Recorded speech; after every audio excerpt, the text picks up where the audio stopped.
আসসালামু আলাইকুম। ওয়ালাইকুম দাদা সালাম। কেমন আছেন মানিক ভালো। ভাই? জি ইনশাআল্লাহ ভালো। আপনি ভালো আছেন? আছি। মানিক ভাই, তো এই যে আসছে 12 ফেব্রুয়ারি, জি তো এই যে জাতীয় সংসদ নির্বাচন, জি তো জাতীয় সংসদ নির্বাচনে এবার এই যে হ্যাঁ ভোট না ভোট, তো এই হ্যাঁ ভোট না ভোটের ব্যাপারটা কি আপনারা জানেন কিছু? এটা কিছুটা শুনছি, মূলত কি ব্যাপারটা?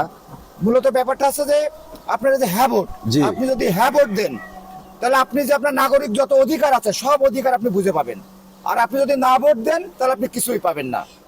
তাহলে এখন আপনার এই যে না হ্যাঁ ভোটে কি আছে? আপনি যদি হ্যাঁ ভোটে ভোট দেন তাহলে এই বাংলাদেশে কেউ 10 বছরের বেশি প্রধানমন্ত্রী থাকতে পারবে না। জি আপনি যদি হ্যাঁ ভোটে ভোট দেন তাহলে আপনার কোনো সরকার ইচ্ছা মতো তার সংবিধান সংশোধন করতে পারবে না। তখন গণভোটের দরকার হবে, তখন আমার মতামত লাগবে। আপনি যদি হ্যাঁ ভোটে ভোট দেন তাহলে এই যে এসপি বা সরকারের বড় বড় যে সমস্ত কর্মকর্তার নিয়োগ হয়, এই নিয়োগে দুর্নীতি করার সুযোগ থাকবে না। আচ্ছা আপনি যদি হ্যাঁ ভোট দেন তাহলে রাষ্ট্রপতি ইচ্ছা করলে একজন যে কোনো হত্যা মামলার আসামি, তাকে ফাঁসির আসামি, তাকে সে আপনার মুক্তি দিতে পারবে না।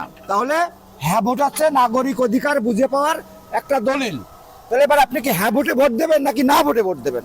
দেশের জন্য যে ভালো করবে আমরা তার জন্যই ভোট দিব। তাহলে আমরা সবাই ভোটের মাঠে যাব এবং আমরা সবাই হ্যাঁ ভোটে ভোট দিব।